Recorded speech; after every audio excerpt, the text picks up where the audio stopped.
went back to the mirror to do her makeup, putting on a little blush, pale eyeshadow and mascara. Applying makeup still made Marcia feel like she was playing grown-up. Just a few years ago, 18 had sounded so old. Now, at 18, she somehow felt younger than ever. She worked mousse into her hair and brushed it vigorously.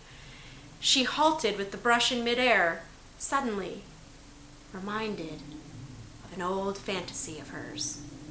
She used to imagine terrible, life-threatening situations where she rushed in and saved her entire family. She hauled them from burning buildings, snatched them from the edges of waterfalls, pushed them from the path of stampeding cattle. She showed her family and the world that she was more than a pretty baby doll. Marcia smiled. It had been ages since she'd had those daydreams. It was funny to wonder how she would manage if something like that ever happened in real life.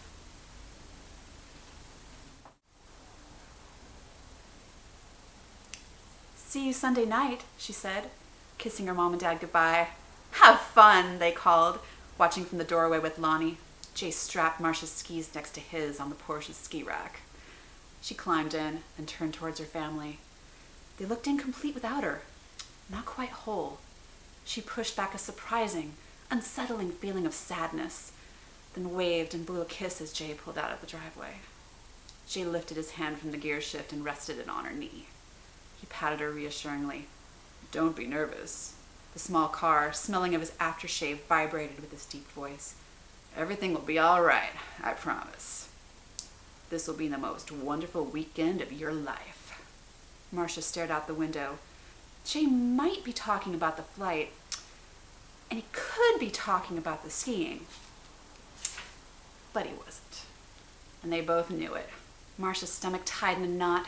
She closed her eyes, wishing that she could somehow be transported magically back to the doorway with her family, safe at home. She opened her eyes. The Porsche barreled along Hammerwitt Drive, straight toward Paul Hockey Airport. You must get to go see every new play and act that comes to town.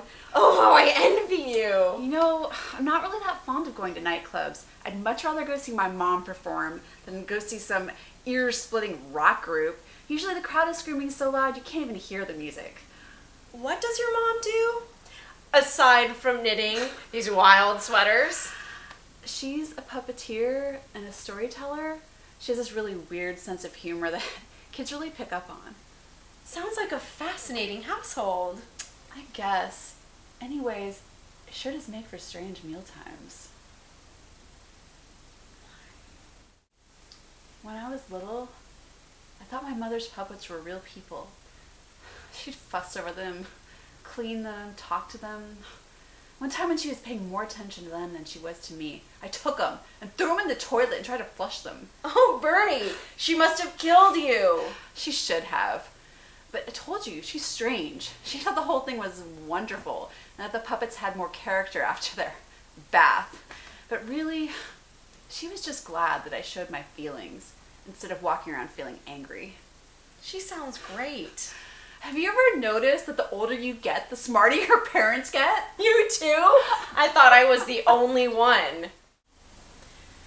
I'm no Anne Bancroft, but I think you're probably right. It does seem like most of the guys I go out with spend the whole evening talking about how great they are. Like I said, boring! Here's my favorite.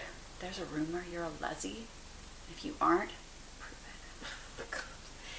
Derek Johnson used that one on me in the 7th grade.